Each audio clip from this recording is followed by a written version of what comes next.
What's up, everybody, and welcome to the other side of the firewall, where we highlight those movers and shakers and glass ceiling breakers, those people of color who have made it to the proverbial other side of the firewall, to those C-suite and senior level positions.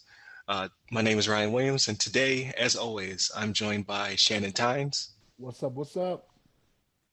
and Levon Maynard. Good day to everybody. Hey, what's going on? So today is a pretty packed show.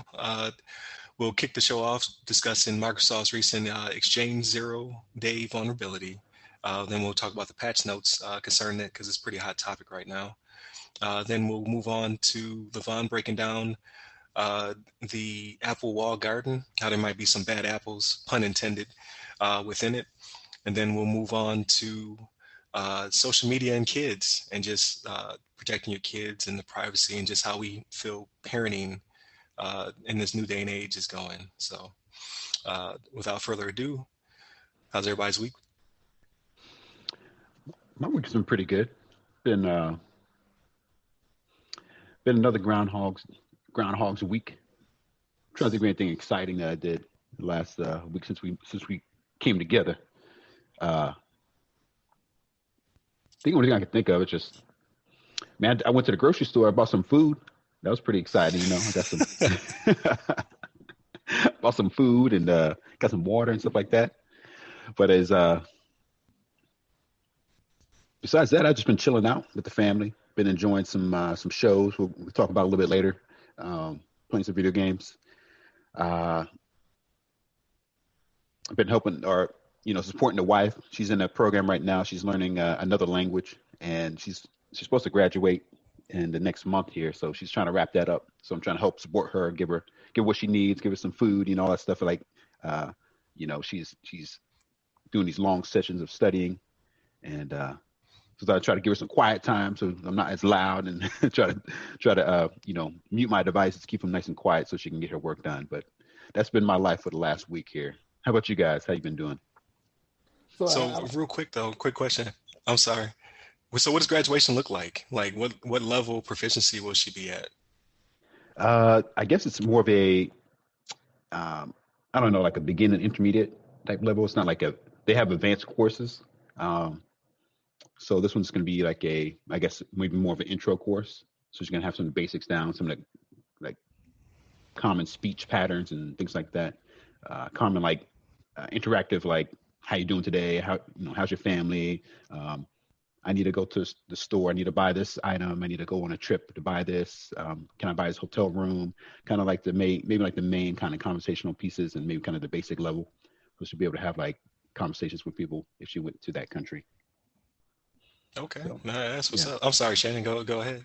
no, no, that's good. I was gonna say it actually is a little bit of an adventure if you're actually going into a grocery store now to buy groceries, right? Like, yeah, like yeah, look, we still doing pickups, right? Like, hey, put the order in. All right, pickups ready. All right, yeah. I'll back the truck up to this spot. I'm Right, spot number three. Bring it to my vehicle. Now I'll right. leave the fee. You know. Yeah, No, that's what's up. just like you though, Groundhog's Week. I did do something different. I actually got my first dose of my COVID Ooh, vaccine. I got my first nice. shot, so That's uh, good. yeah, no adverse effects from that. I mean, I got a little bit of a sore arm, but it wasn't. I mean, I get that with all my vaccinations. Right, military been poking me for 20 years, and it was always the same. A little bit of a soreness, but nothing Yeah, crazy. So it's good. That second one's the one I'm not looking forward to, but yeah, right. we'll see what happens. But yeah, other than that, Groundhog's Week, just like you, man. Nothing much going on. And no, I did not study again this week. Okay, Oops. Oof, I know, Oh, dang. come on, come I, on. I know. I I'm just think just I'm gonna hit it shaking my so head. much hard. I know I'm gonna have to hit it so much harder now. It's gonna be so much worse because now it's gonna be like 8 hour days of nothing but study. Right. You know what I mean? Like work Come, and then yeah. study Come and down to crunch time. yeah, it's like it sucks, but Oh man, it's that's all right. Good. You get it. that's the hope. That's the plan. What Yeah. about you, Ryan? Not action packed, but I did have a busy week. So speaking of shot, I got the second one 2 weeks ago, but I didn't bring it up because it hit me pretty hard, man. I was down and out for like 12 hours, but you know what I mean? Like I came back better than ever. Hmm. Yeah. But I'm sure you'd be fine, man. It's just it felt like I had a really bad cold for like 12 hours, but after that I was fine. Well, mine's a different one Um, from what yours was too, though. So we'll see, right? So like, yeah, I got a different manufacturer from what you did. So, you know, yeah. Levine got to get the third one. You got to go find it so we can That's right. we get tested out. Yeah, right. You'd be the guinea.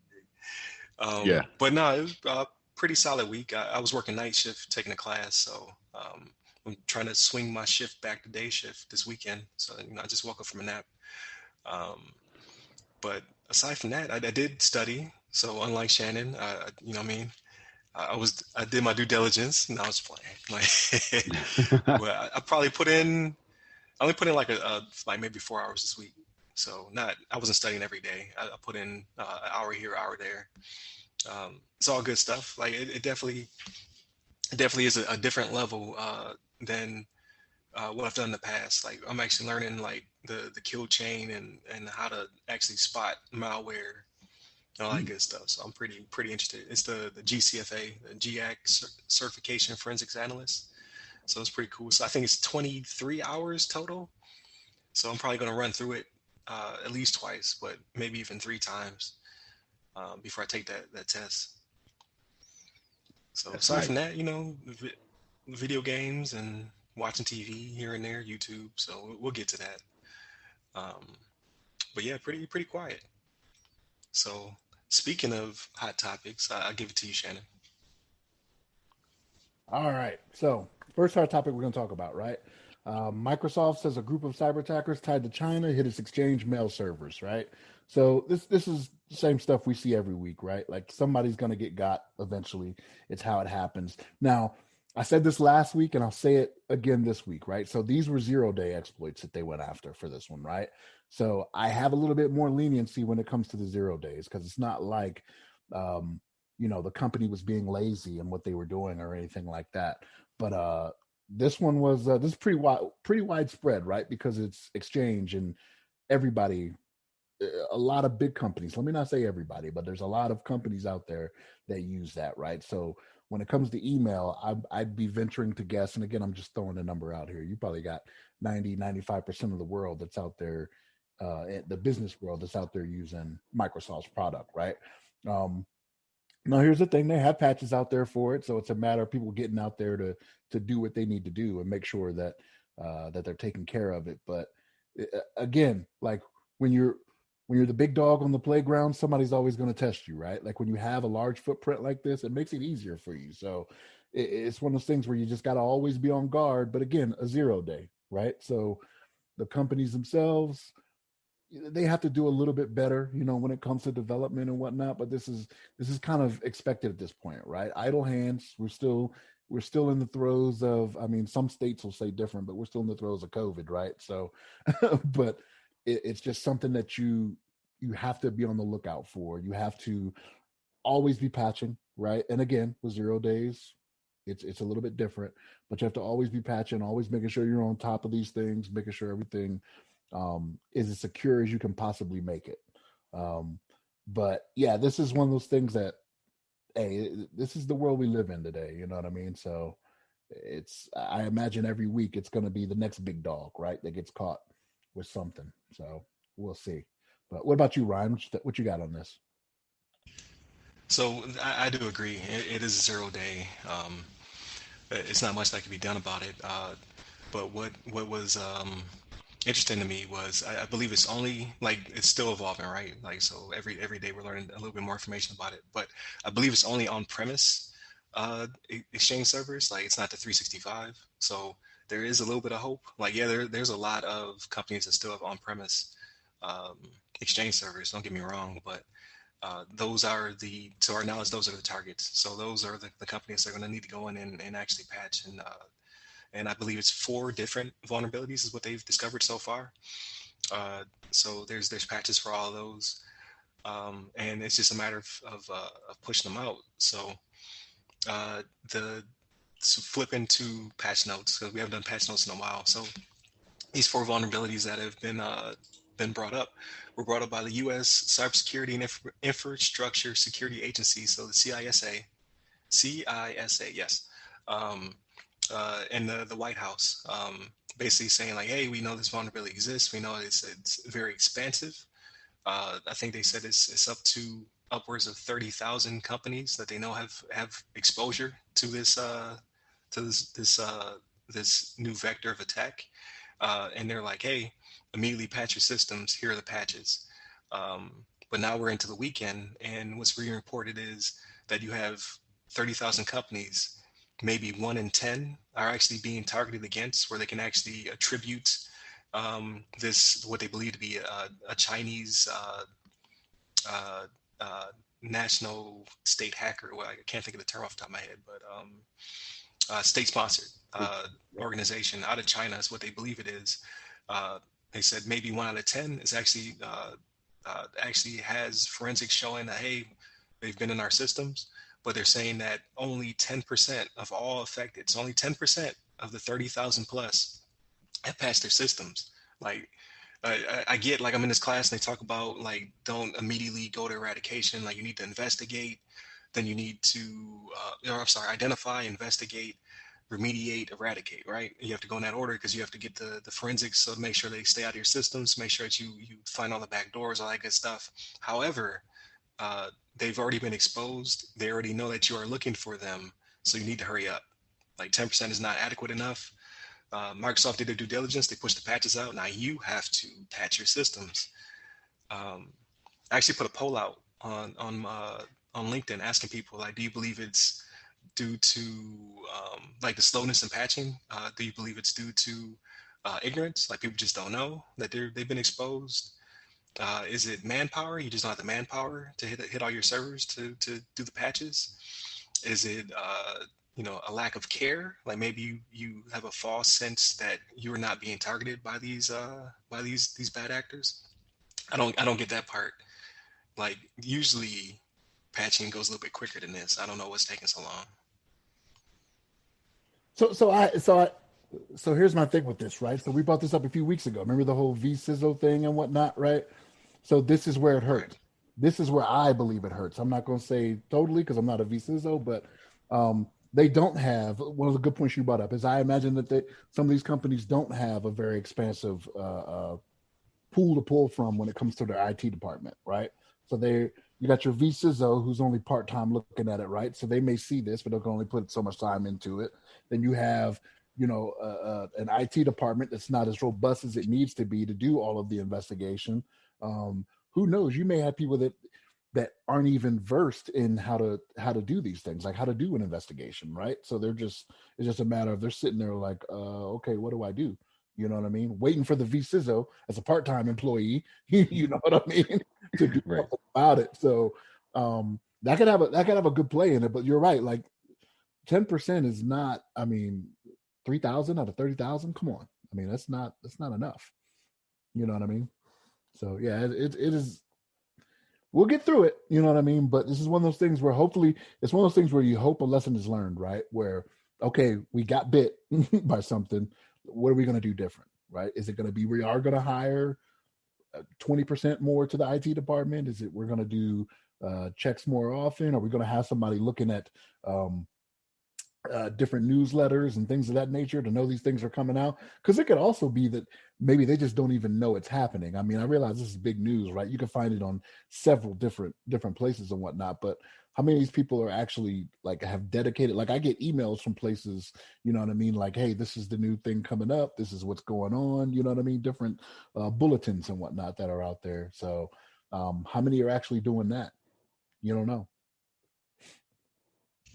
Yeah, that's very true. So, not to linger on it, but definitely, if you're out there listening in real time and you have not patched your systems, please patch your systems. Like, and then definitely check to make sure you don't have any other what is it, active persistent threats, APTs, because they use this as a backdoor to install more backdoors, right? So if you have on-premise Microsoft Exchange servers, patch your systems, do your forensics, so this doesn't turn to the next Sunburst. Like, we definitely have to push them out of the system. So I'm sure more will happen. We'll discuss it as it comes up throughout the weeks. But moving on to topic one, what you got for us, Levon? Yes. So for the first topic of the day, Just want to discuss a article. This is from technologyreview.com. And this is from Patrick Howell O'Neill. The hackers are finding ways to hide inside of Apple's walled garden. So essentially, this article is about how, everybody loves, using iPhones. I don't personally use an iPhone, but a lot of people are using them. And one thing that's big about iPhone devices is that they typically are fairly secure in the respect that it's hard to like jailbreak or get into the phone so you can actually access some of the I don't know if you want to install certain pieces of software that aren't allowed in the Apple ecosystem, things like that, or even access certain parts of the phone. It's very locked down, and that's why we call it like a walled garden. So Apple has developed this walled garden with their iPhones as well as their Macs to an extent that they're preventing from accessing certain aspects of the phone. And while this is great for a security point of view, it can also be a double-edged sword in the respect that it causes it to be a little bit difficult for like forensic investigators to access certain parts of the phone. Say if the phone gets hacked or that there's a 0 day for some of these devices that are affecting certain parts of it. Some of the popular tools that these investigators use to scan devices will not work on iPhones because of the lockdown nature. So if you get like 1% of the top hackers that get inside of the phone, they'll be able to be almost hidden from security mechanisms that would discover them, because essentially their iPhone or Apple are blocking, like maybe they block certain access to the memory. So there may be key parts of the memory that aren't accessible to like these investigators, security personnel, but the hackers were able to get into it. So now security guys are looking to say, oh, is this phone compromised? Has this been hacked? But they're pretty much shut out and they're not able to access these points of the phone. So that's essentially the gist of the article. It also goes on to talk about a little bit about the, kind of Android and even Windows is kind of working in to develop kind of similar ecosystems where you get like a Chromebook from Google. It's kind of locked down in a similar way. You can only install certain pieces of software, only certain parts of the phone or the device is accessible, as well as like Windows has like a Windows S mode. It's like a kind of a lockdown Windows mode where you can only install Windows approved applications, things of that nature. You can't access certain parts of the device.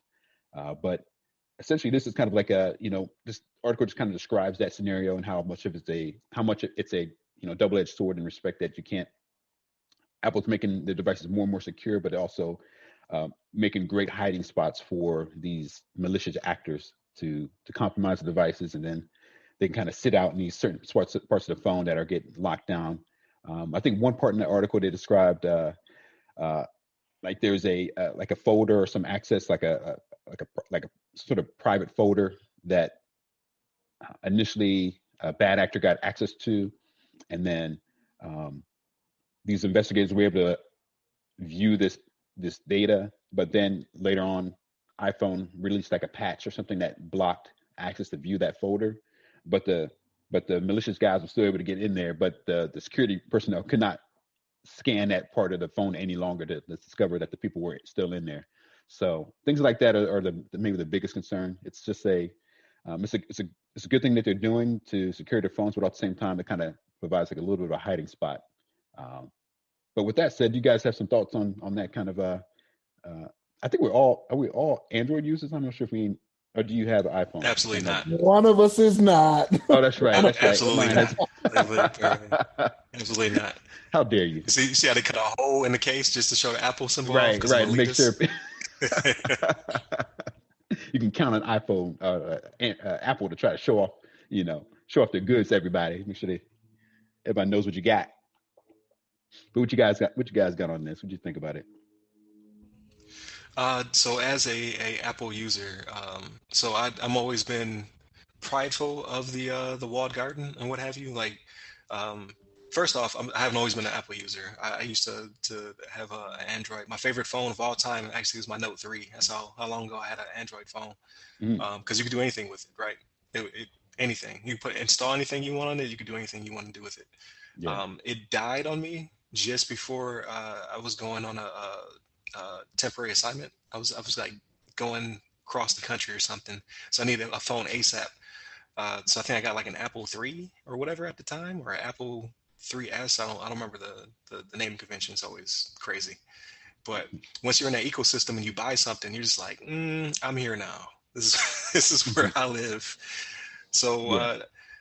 you're probably full of the things that you do get with that ecosystem. Like Apple products just work. The apps are usually pretty secure, but there, there's always something, right? Like I'm trading in my security in for potentially a new threat. So Mhm. that is kind of worrisome. That what are they? MDFTs, mobile device forensic tools, or whatever. That they don't work very well. So I mean that's good from a standpoint that just anyone can't get in my phone. But it's bad because, like you said, now the bad guys can figure out ways to get in there and then hide. Um, Kind of akin to, I guess, like with a Windows system, how sometimes you can have a bad DLL file and it threat could just slip in. There's nothing. It's gonna look like a regular file to me. Like I won't know any better. And now you got all my privacy, you got all my information. Um, so hopefully Apple figures out a way to beat this back a little bit because it is kind of scary. Because a lot of my data is saved in my phone now to include my uh, biometrics as well as KeyPass has all my passwords, right? So if you get into my KeyPass, you got the keys to the kingdom. It's like having a password wallet, but attached to my thumbprint or my face. So it's even worse. But what about you, Shannon? So a couple things. So Levon, something you brought up like about the Chromebook. So like my two boys that are in school, um, they got issued equipment from the school to do their work on and whatnot, and they were Chromebooks.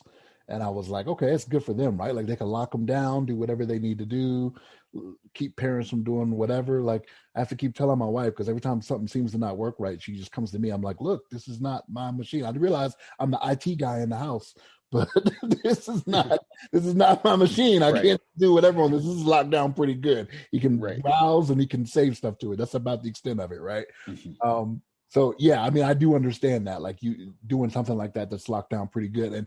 And I'll tell you this. So like when we were going over this article earlier in the week, I responded back to Ryan and I was like, I'm looking I might change over to Apple. I'm looking into this now.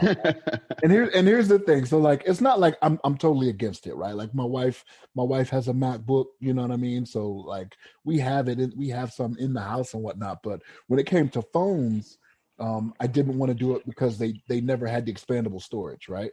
They never had Right. expandable storage, and I don't put anything in the cloud. That's just me. It's a personal thing with me, right? Like not that I got any type of pictures or anything like that. And again, I'm not embarrassed if I did, whatever. If they got out, they got out, whatever. But I put everything in the cloud. and that's it.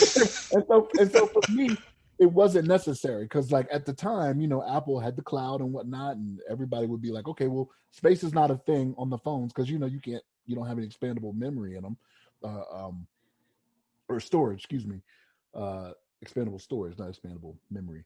Um, it was a thing for me to where I was like, no, I've had Galaxies for who knows how long now. You know what I mean? Like I can remember back in Galaxy, what are we on now? Like 21. 21. 21 is what they Yeah. call it, but it's like Galaxy 11 or whatever it would be Right. if they kept with the same number scheme and not the year. Right.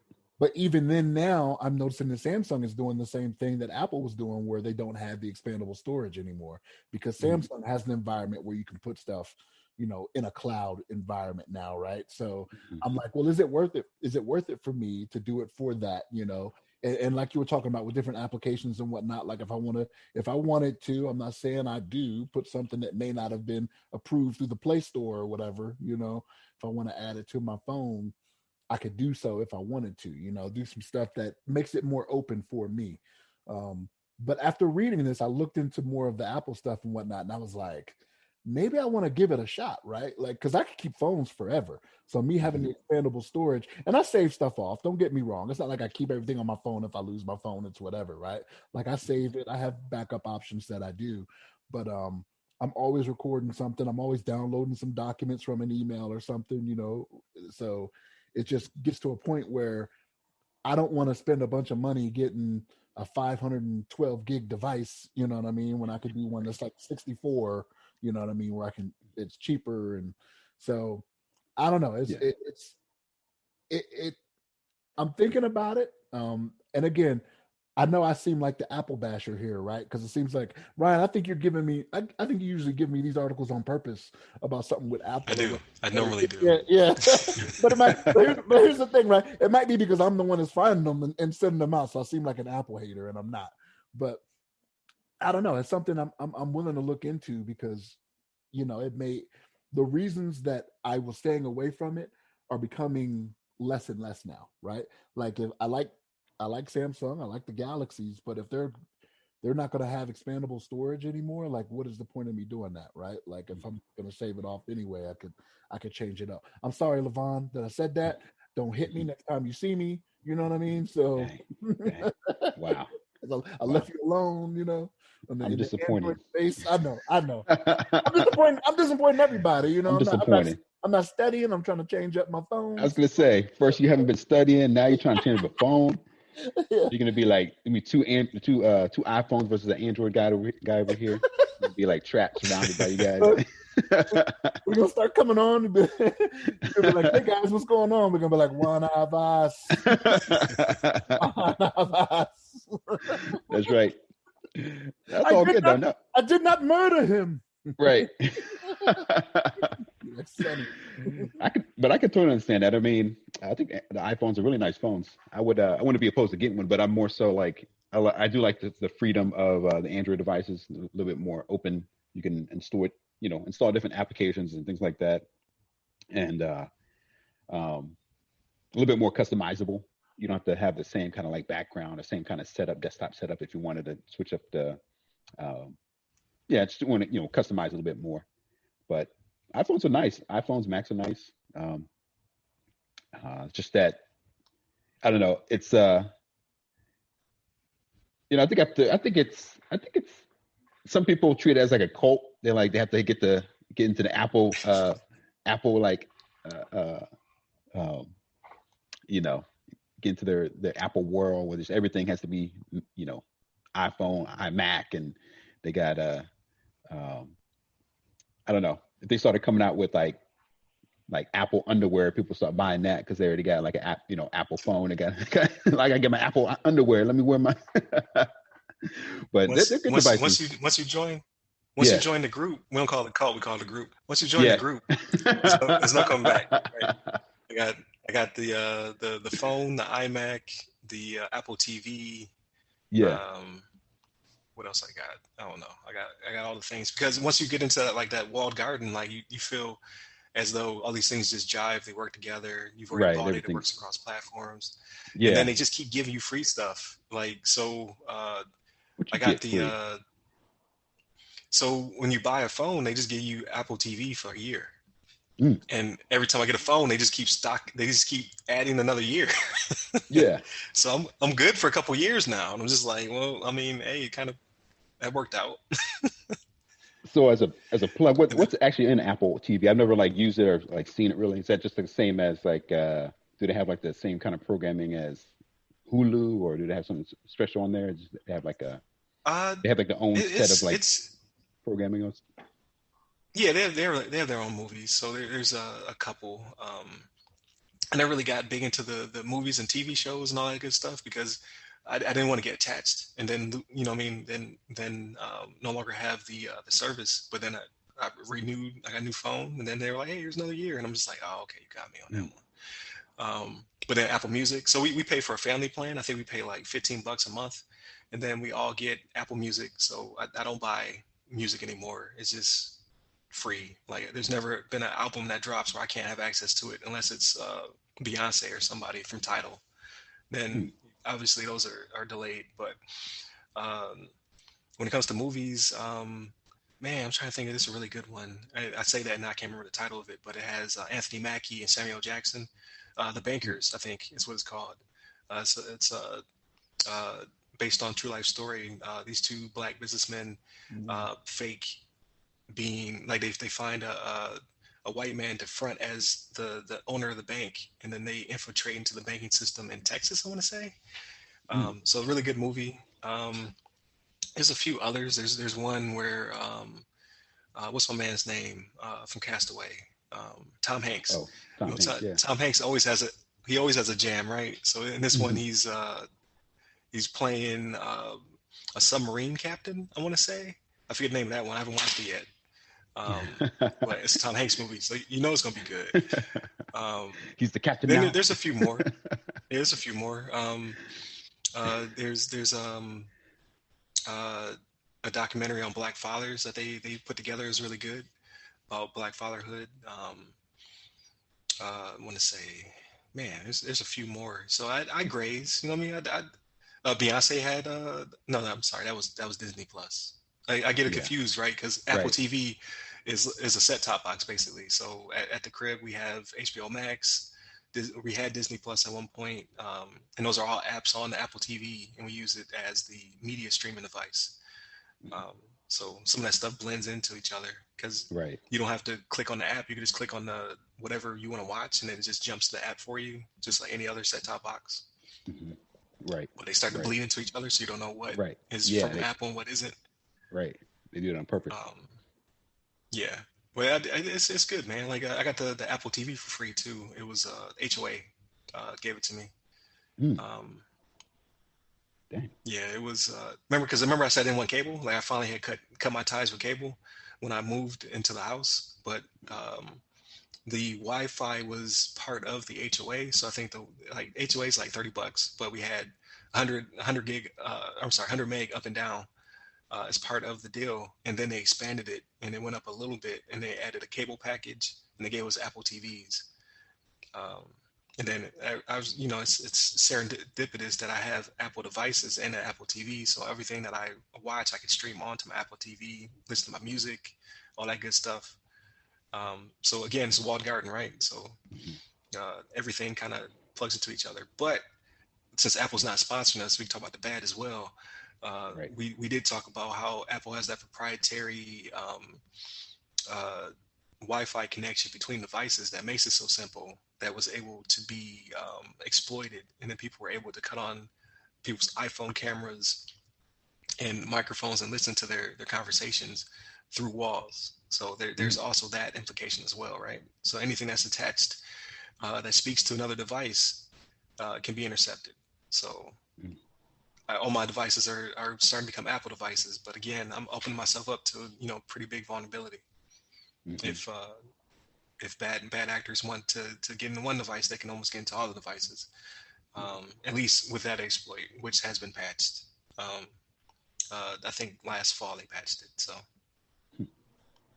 Dang. That's what's up. something to consider. Yeah. Like I love it though. I love the synergy between the devices. I do want to. Oh yeah, because the boys have uh, iPads as well. So Hmm. iPads, iMac, iPhone, Apple TV, all the things. Oh, iPods. Everybody got iPods now in the house. Hmm. Um, and all these things speak to each other. So I Right. love it. But at the same time, I'm opening myself up. Yeah. Yeah. That's one good thing about another.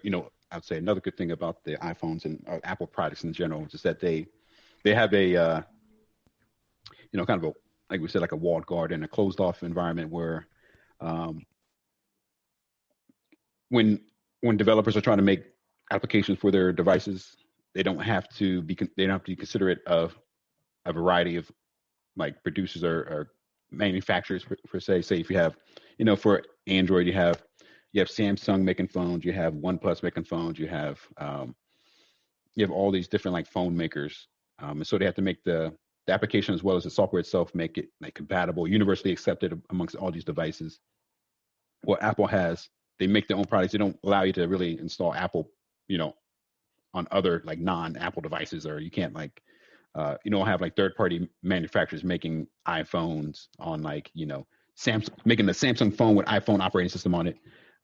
So it's like that helps developers make their applications kind of like very efficient and very like compatible with all the devices, and it's going to be it's not going to have any bugs or hitches where you're trying to like you know navigate the application and it's kind of slow, or it's like it may get locked up because you're on a certain device that they didn't really fully test, or that they don't make it a completely streamlined for.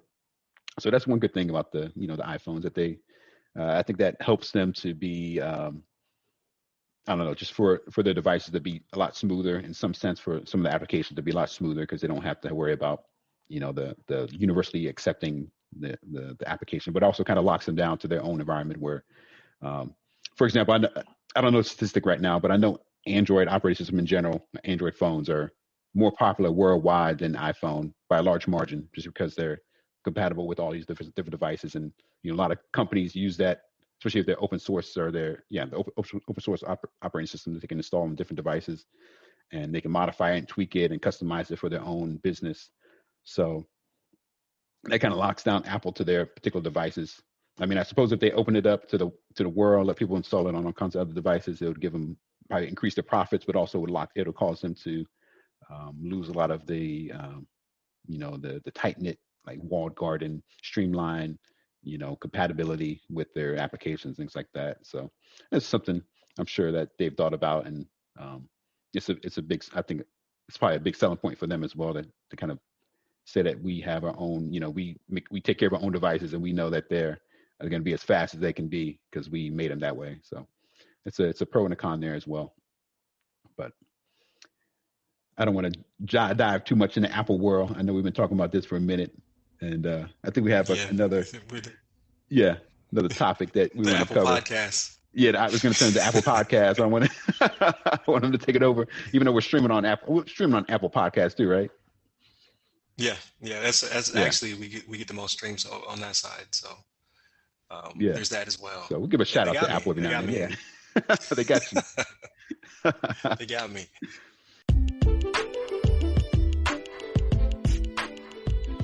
Hey listeners, please remember that you can support this podcast directly by becoming members of the show's Patreon. Here you'll be able to listen to the podcast 7 days early, completely ad-free. However, in these trying times, we understand that you may not be able to become a Patreon just yet. In that case, please listen to the show once it's available on free feeds, leave us constructive feedback, and share with your blurred friends and family. Thank you.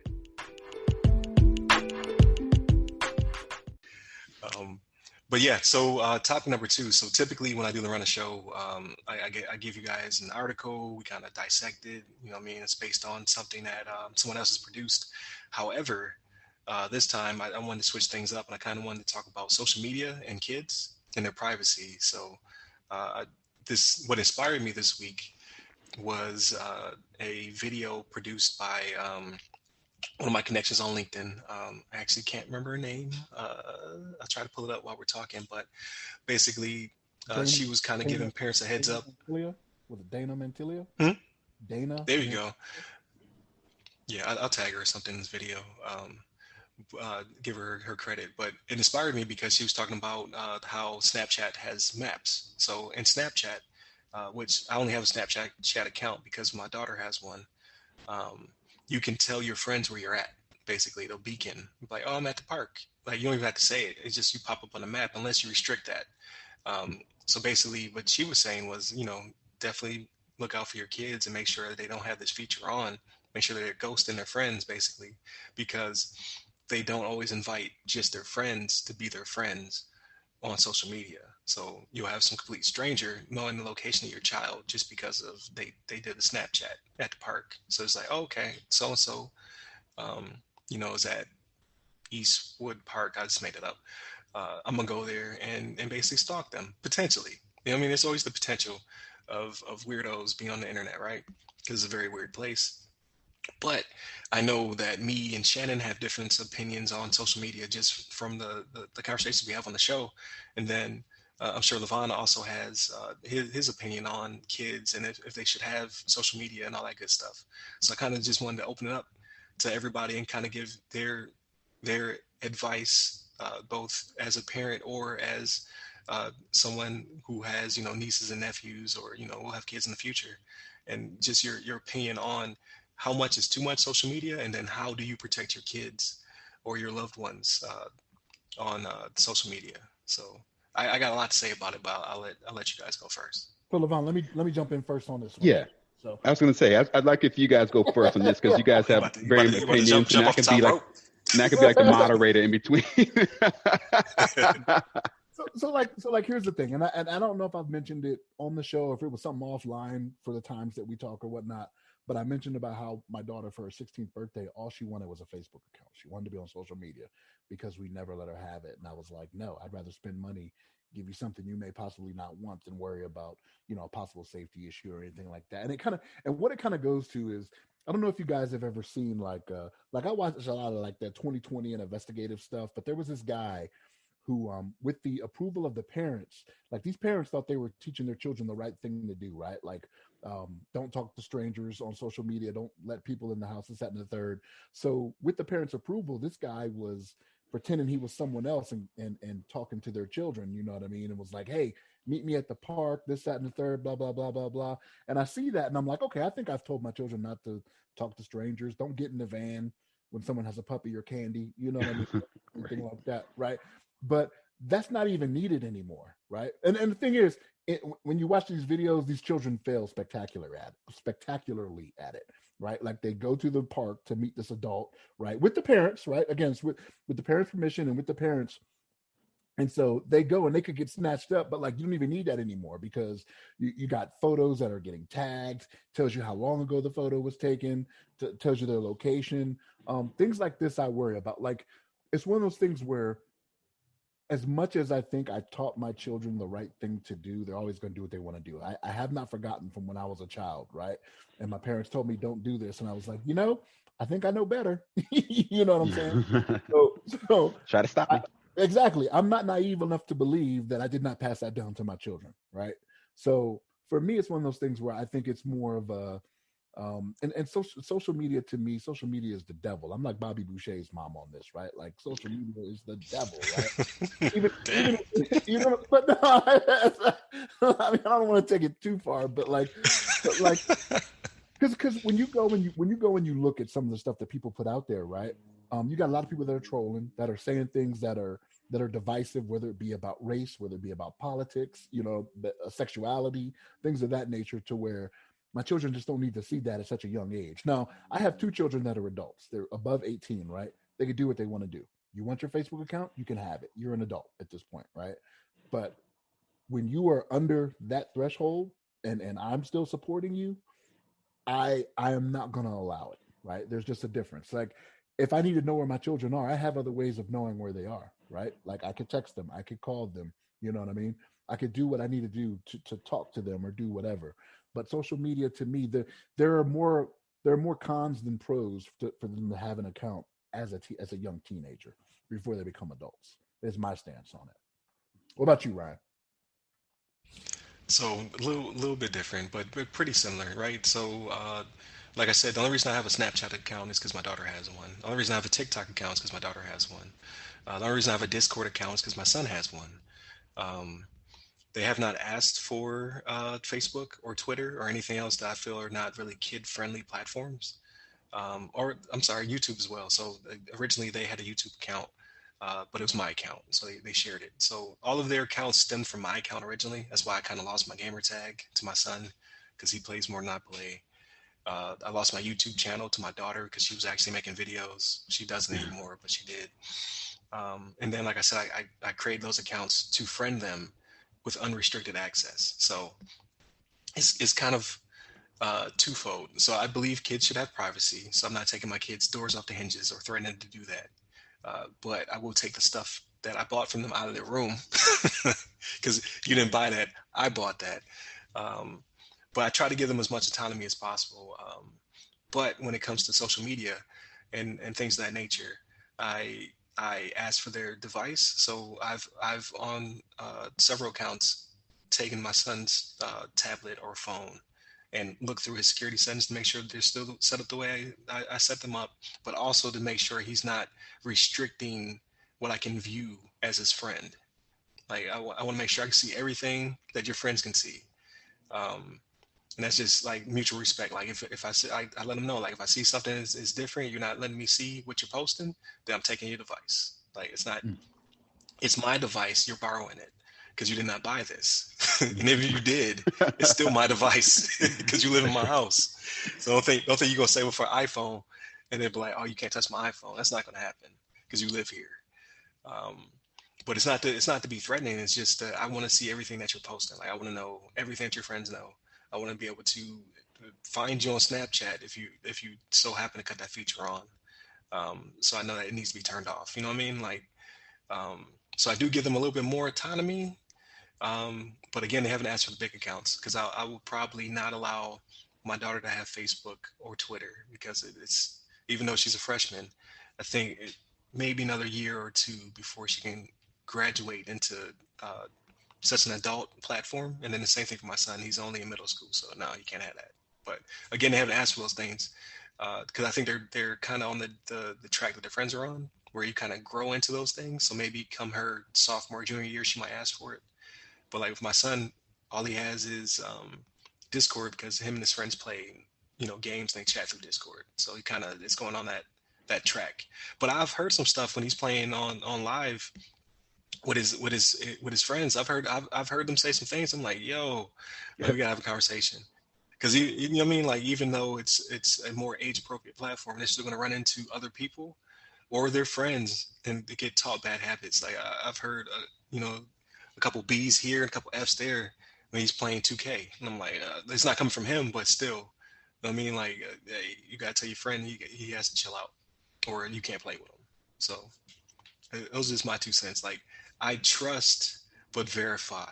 Very oxymoron of me, but it makes me feel more comfortable. I think they're a little bit safer. But, kids are smart. Like, he probably knows how to get around some things out. Even I don't know. Mm-hmm. So... yeah, there's definitely some risk involved as well. So what do you think, LeVon? I'm sorry. I'm sorry, man. No. I got to talk to you about this. That usually is where I pass it on. But like, I think what it is is that again, I don't want to make it seem like I don't trust my children. I trust my children to do and say. I don't trust them. Okay. That's why I say I trust but verify. Right. It's an oxymoron. I don't trust you. But I don't trust them to go out there and spew some of that stuff that I just don't want coming towards them, right? Like it's one of those things where even being a driver on the road, right? Like I could say that I'm a safe driver, but I'm not the only one on the road. You know what I mean? So like that's kind of what I'm looking out for is I can tell them that there are people out there that feel a certain way about them or about how they think, but it's not something they need to be bombarded with all the time because children are on social media. They could be on social media all day. You know what I mean? You give them a weekend you could just every time you see them, they're on their phone looking at stuff, and it's just like that's just not what they need in their head. They need some positivity. So, you know what I mean? That's just my thinking on it. I think me and you are somewhat similar in how we feel, Ryan, because I'm definitely maybe we're a little bit different because I will take the door off the hinges. You know what I mean? Like I don't know. Maybe I've never been to that point. Never been to that point. Like so I like to believe I wouldn't, but certain threats you got as a kid, you kind of just they flow out of your mouth before you really know. Like you got McDonald's money, you be like why I say that? What about you, LeVon? Thanks. So I'll say I don't have any kids right now. I'm thinking back in the day when I was a kid and I got into technology. I think technology is wonderful. Obviously, that technology has done a lot of things to improve our lives, make things easier, make things like more streamlined and like simple and efficient and effective. But obviously, technology is also another double-edged sword where it can be cause people to get into trouble, as well as especially with social media nowadays. I think, especially a lot of the controversy around just political controversy and then racial and had like the Black Lives Matter movement and things like that. People had different varying opinions, especially on social media. That kind of blew up, and I think it can cause people to be a little bit more divisive with each other. And people like to put out their ideas on social media and express their views. So in that respect, kind of what Shannon was saying with, a lot of the posts that are out there, I myself find that I'm trying to like avoid getting on social media as much as I used to, because it can be very addictive. And I think some people are addicted to it. You see people post there like nonstop. They have like a post every, couple hours, every day they have a couple posts. Becomes like a soundboard for them. They can express their views and things like that. So there's things on there that I wouldn't want any for my kids if I had them to be viewing. I'd imagine that they would only have, the friends would be only like other kids like their age that would probably not be, posting things like that anyway. But it's still out there. You may run across it some kind of other way. Somebody shares a link to a video and it goes to another. It kind of goes to like a what you call like a rabbit hole, or like a down like another like a hole of like just different conspiracies and all this kind of stuff come out of it. So I would be concerned about that. I think my kids, if I had some kids now, I would obviously be I'd be welcoming of them using technology, to an extent, but I also want them to be like not like tied to their phones and to their devices. Like I think a lot of people nowadays that can't go anywhere without their phone. They have to have the phone with them. Even if they go to like another room, it's like, oh, where's my phone? Now let me bring my phone so I can check my messages. I can check my social media feed and all this kind of stuff. Because back in my day, I used to be, roaming the streets on my bike. I go to my friend's house, like get on my bike, like let's see what my friend down the street's doing. Let's go hang out. Let's just ride around the neighborhood for all day until it got dark. And then mom calls you when it's like it's dusk, and mom's like, hey, where you at, boy? Get back home. That kind of thing. I'm not sure how much. I think kids are still doing that nowadays, but I think there's obviously technology is a lot different than when I was growing up. A lot of people wouldn't mind just being home all the time and playing video games, playing Xbox, playing PlayStation, playing the Switch, Nintendo Switch. A lot of kids are kind of like tied to their phone, tied to their electronic devices, and may not be physically active as we used to be back in the heyday when we didn't have all the technology. So I think it's important that kids maintain that for not only like their mental well-being, but their physical. But I think with social media in general, obviously the concern with the tagging of location and also we have like a lot of facial recognition technology, so they know, like you see your face in the picture, they know, they know that's you, and they can find you another picture someplace else on the internet, or that kind of like you lose a lot of your privacy in that respect. That once you got like a digital footprint, then people can find you, and people can find information about you if they need to. So it's kind of like that's a concern, and I think I would wait till a certain age to let my kids be able to like use that kind of technology to get on and maybe post some pictures about themselves and stuff like that. And I think education is very important. You got to teach the kids as much as you can. I mean, I'm sure they're young and they're very like impressionable, and they're kind of like, they're like, oh, that's not a big deal, dad or mom, or whatever. I'm not worried about that. They don't know like the little dangers of it. They haven't seen the dangers of posting to social media and putting their location and somebody kind of creeping up on them and saying, hey, I know where you're at now, or like, let me, I got some candy for you, little boy. Come with me in my van or something like that. So I think that's obviously a big concern. I think educating the kids as much as you can, letting them know about the dangers, and using your parental controls and parental powers to make sure that they are aware of how much, or that they are limited in how much they can access, and that they're aware that if they mess up, that they won't have access anymore. I think just like Ryan was saying earlier, I think it's a good respect, good thing to have with the kids to make sure that they understand and that they respect their father, respect that they are given this access, and they know that it's not a given, and that they have to kind of earn that access to be able to get on the media. Because I know kids, want to talk to their friends. Obviously, they go to school, they make friends. They got all these people they know. If they're not meeting them on social media, they have to like get over to their house somehow and hang out to talk to them, or call them on the phone like the old-fashioned days. Like I used to call my friends on the phone. Hey, how you doing today, my friend? Whoever friend I was hanging out with, talking to. I'd call them every now and then. We just talk for a little bit about whatever, and then we're like, yeah, let's have a sleepover, this weekend or something, whatever we're doing, things like that. So I think social media is like a good way to stay in touch with people, to socialize, and just, but also you got to make sure you kind of be watchful of what the kids are doing. And I think I remember back in heyday when I first got a computer, I think I was pretty good kid. I didn't really get into like any dark web stuff. I wasn't like looking at some raunchy sites really when I was growing up. I remember just like getting on the computer. I was like just trying to search things up for the first time. Like I like install random games. I try to find free games and stuff like that. I go to some chat rooms and just like chat about stuff. Like mostly like I find like anime and things like that back in the heyday. But I think I was pretty good. But at the same time, that was kind of like more the beginning stages of technology, where it wasn't as prevalent as it is now. Not every person had like a computer in the home. Nobody had like cell phones really back then. At least not the smartphones like we have. But it was a different time. So I think, yeah.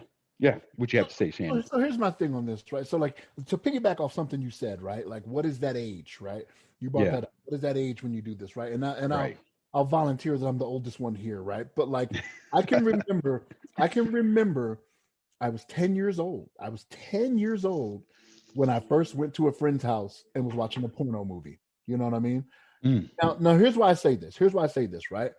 Every generation, you got to think that age or whatever that mark is getting lower and lower, right? I wasn't supposed to be at 10 years old going to my friend's house watching these porno movies in a dark room, like, oh man, what is that? What, you know, I don't know anything about any of that. They weren't teaching me that in school. I hadn't had to talk with my parents yet. You know what I mean? So what is that age now that my child, like my youngest child, is going to be 4 or 5 generations away from me, you know, by the time this all, not that much, three or four generations away from me before, okay, I was 10.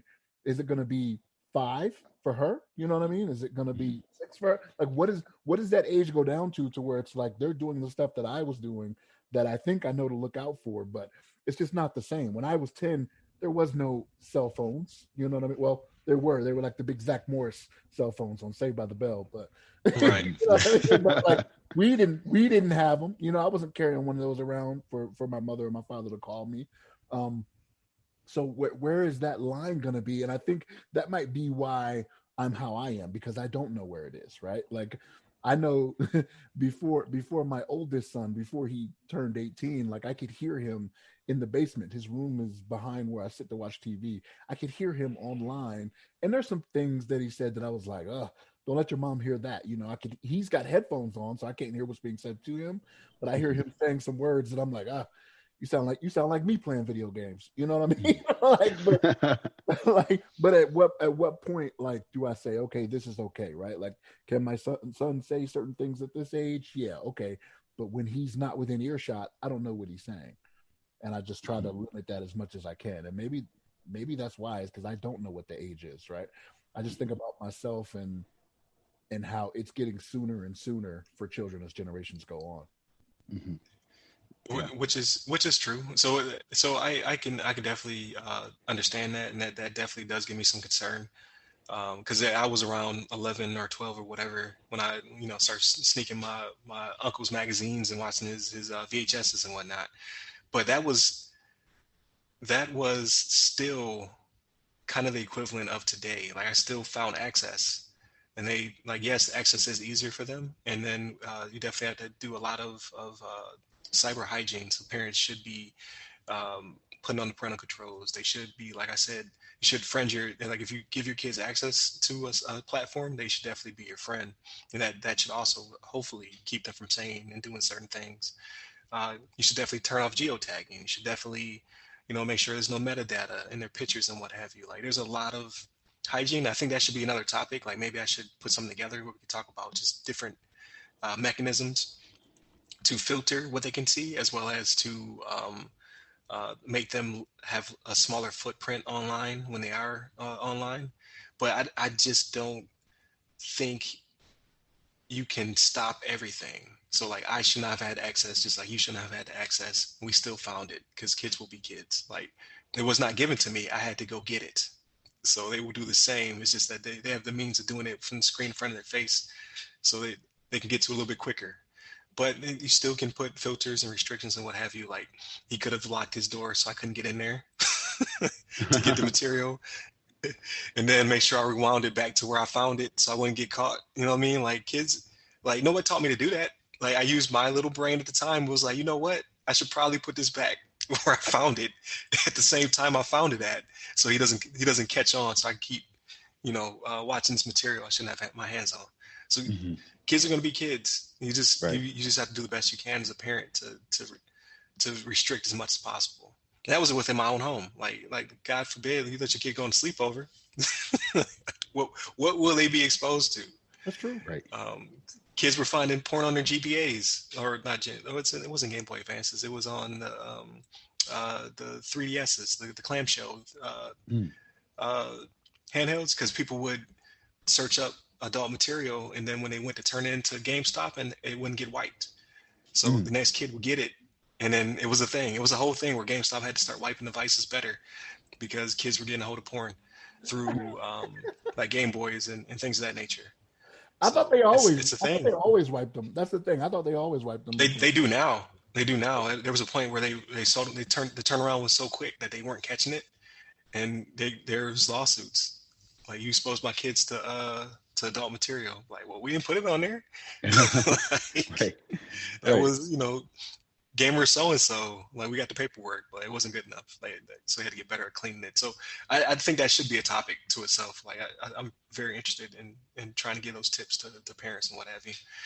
And then maybe learn something while I'm out there. I probably will find some stuff and I'll be like, oh man, I didn't even know. I didn't even know kids could do this. Right. So it'd be some good research. But not to linger on it for this go around, because I think there's some good stuff to be had in the future. But we can move on to what we've been playing or watching. So what have you guys been consuming this past week? Yeah, so for me, I wrapped up Warrior on HBO Max, which was like phenomenal. I really enjoyed that series. It got even better as it came to a conclusion. So I found out while at the end of it, just kind of looking it up, that they kind of ended it on this last season 2, because it was being produced through Cinemax, and they decided to stop all like scripted programming, pretty much cancel all the scripted programming content due to COVID. And I guess they didn't put any kind of schedule for it to be, restored or restarted after the end of COVID. So it's kind of like sitting in this kind of limbo. I guess it's essentially like canceled for now, but there's been talks and a lot of discussion on the web that HBO Max now has like access to it. Or I don't know the background how it works, but they purchased the rights for it, or at least the rights to stream it. And there's talks that potentially, HBO Max can, take over the production and bring it on their platform. So hopefully they do that, because it's a really good series, and it ended like on a good note that has like a lot of like room for growth. I think the director said something to the effect they plan to make the series like a 4 to 5 season series. So, and I like that too, that they weren't trying to make it like an 8 or 9 season series, because some series like go on forever, and they become very, very dumb. They no longer have the same spark they had when they first started. So I think a 4 or 5 season for this series would be perfect. But I can't say enough good things about the series. I think it's really good. They did a really great job. I think if Bruce Lee was around to watch it, he would be very impressed with it. I think they did a great job. And with that, I've been playing mostly Destiny 2, as well as I picked up. I kind of dusted off my PlayStation 5 a little bit, and I played some Miles Morales. I'm sorry about that, Shannon. I dusted off. It was collecting dust. I'm so bored with it. Dusted off a little bit. A little Miles Morales, but I need to get back into it and kind of finish. I know it's like a super long game or anything, so I need to get back in there and finish it off. But I played a little bit of that, and Sony actually added. I'm not sure if you guys have PlayStation Plus, but they put Final Fantasy VII Remake on there. Even already owned it. Yeah, I thought that was pretty big. They did that. That's a pretty popular game. So I need to finish that game off as well. I haven't finished it off yet, but that one I need to finish off. Breath of the Wild on the Nintendo Switch. Those are kind of like on my queue right now. But I think it's my main things. How about you guys? You guys been watching or playing anything cool lately? Not from me. I I'll go through and look at stuff. Well, let me not say that. I watched The Investigation on HBO Max. It's so you remember Kim Wall, the guy that took the female in the submarine and chopped her up a couple of years back? I don't know about that. No. One. Yeah. No, not at all. Yeah, it was a real news story, but they did like it's not even a documentary, but they did like a 6-part series on it, and HBO Max has it. and it's actually in Danish, so I'm reading subtitles the whole time. But they're going through like the whole investigation because this guy like changed his story. Like first he dropped her off on the land, and then then she hit her head. Like his story kept changing every time they found more evidence, and they're doing it from the police point of view of how the investigation was going. Yeah, it's interesting. They only released 5 of the 6 so far. I think next week the 6th one will be released. But yeah, I've watched that documentary. I don't know. I kind of go in ebbs and flows in what I'm watching. Like I'm watching a lot more of the documentary and other stuff. I've watched what's the name of it? It's got Hill Harper on it. What Really Happened or something like that. You know what I mean? So I watch Prince's Last Days. You know, I'm a Prince fan, so I watched that. That made me actually go and watch Purple Rain again. When I watched that. Classic. And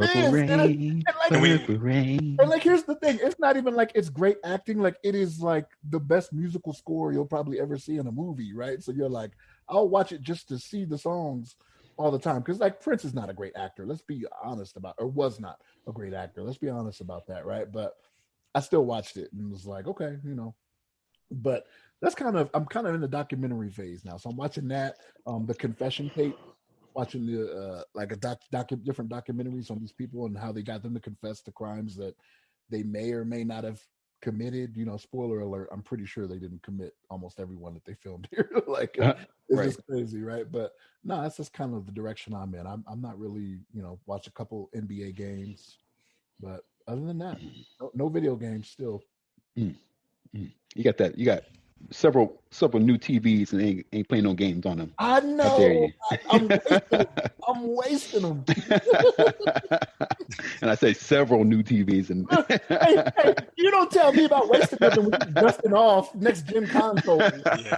Dusting them off. Exactly. Like, I dust off my PS5. Like, it's Right. not even old yet. It's got dust on it because you ain't playing it. It's not even old enough to have dust on it. Yeah. No, that's what's up though. But so I'm kind of bouncing between things. I'm not finishing anything. It's kind of frustrating. Like I'm still watching Amendment. I got to women's suffrage and how it ties into the 14th Amendment. So it's I mean the whole documentary is phenomenal. But it's becoming more what's the word? It's moving up the timeline. So it's definitely becoming more relevant, even though all of it's relevant. So I don't know, but I still like it. Still doing good things. What else? I started a movie, didn't I? Oh yeah, I started some weird South Korean sci-fi like Space Sweepers on Netflix. It's like a 2-hour movie, and it's just weird because I've been trying to get my sci-fi fix on, and there hasn't been a lot of sci-fi content because of COVID. Pushed a lot of my shows back, like all of my Netflix stuff. I don't have access to HBO Max right now. So I've been getting pretty deep into Netflix.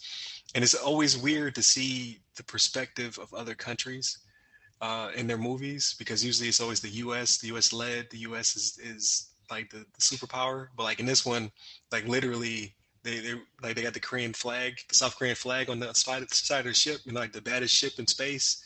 They like one up in the US ship. It's kind of funny. Like just to see the world doesn't revolve around us, all the time in media. But it's long. It's like a 2-hour movie. I was like, it's could have been a show or something. Aside from that, I'm trying to finish Hades on my Switch. I'm trying to finish Control on the PS4 Pro. I'm not finishing either because I just keep biding my time between the two of them. I need to get focused because I got to beat one of these games so I can move on. Yeah. But maybe you need to stop all that studying and betterment of yourself. Maybe you need to stop doing that. Right. That's right. Yeah. So that's the weird part. I still get that guilt feeling, like from when I was finished my master's. Like if I start playing a game, I feel guilty, and then I go back to studying. So like I can't.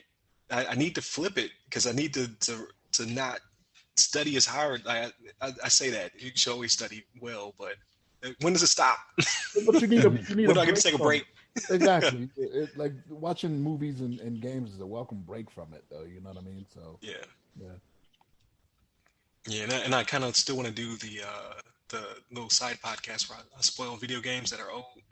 So I re-downloaded Final Fantasy, the original Final Fantasy 7, Mm. because after I play through remake again, 'cause I'm trying to platinum it, I plan on going back into 7, and then doing like a spoiler cast where I, can talk intelligently about a game I haven't played in a decade. I want to say I haven't played Final Fantasy 7 original, Yeah. and no, probably a decade and a half.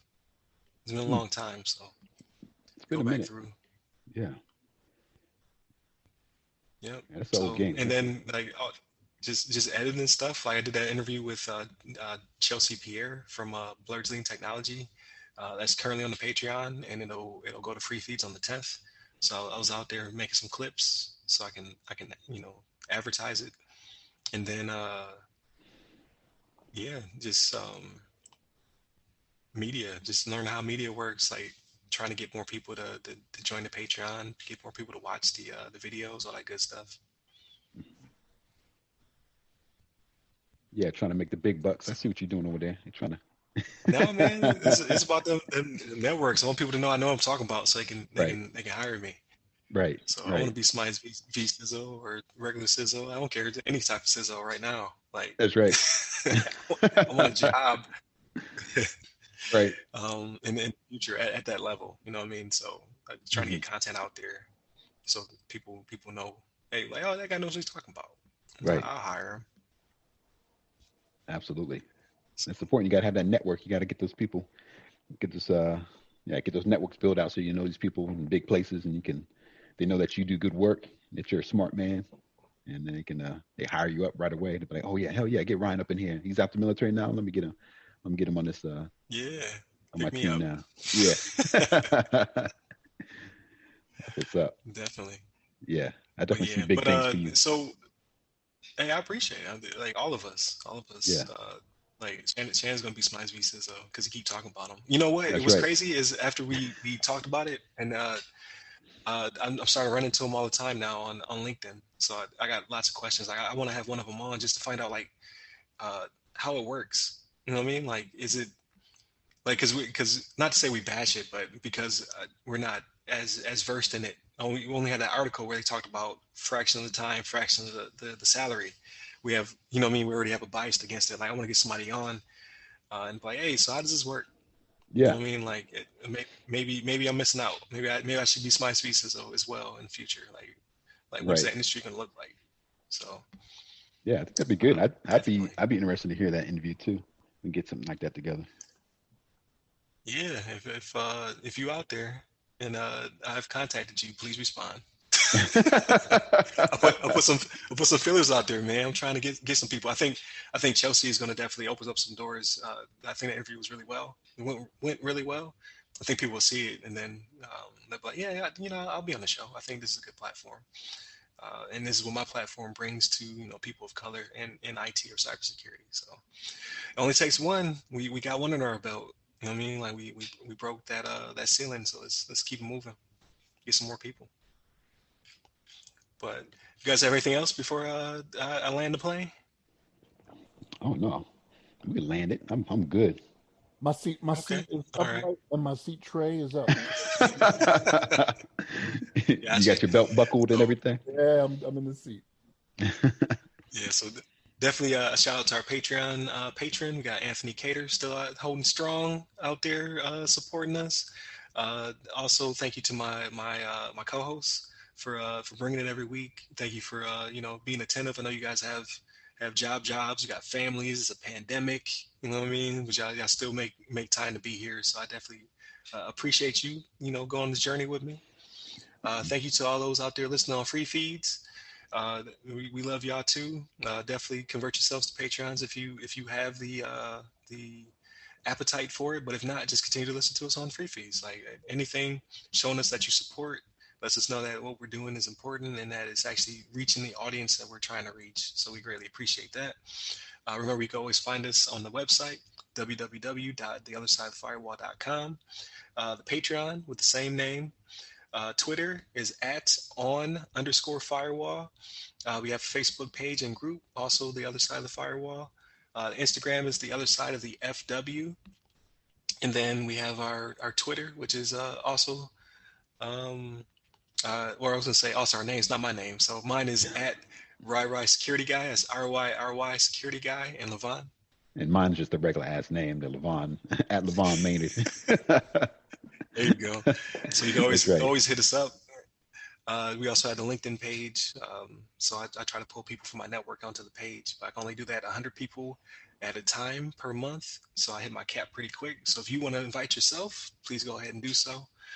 And then just hit us up. Let us know, hey, I listen to the show, and this is how I feel about it. So your critique and criticisms will help us, along the way.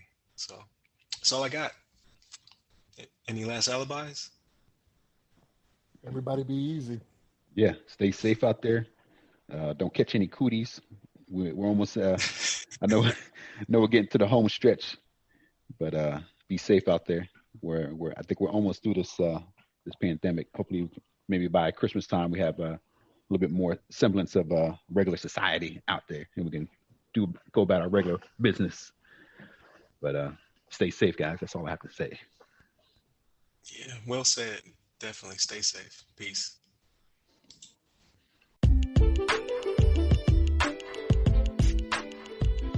Hey, listeners. Please remember that you can support this podcast directly by becoming members of the show's Patreon. Here, you'll be able to listen to the podcast 7 days early, completely ad-free. However, in these trying times, we understand that you may not be able to become a Patreon just yet. In that case, please listen to the show once it's available on free feeds, leave us constructive feedback, and share with your blurred friends and family. Thank you.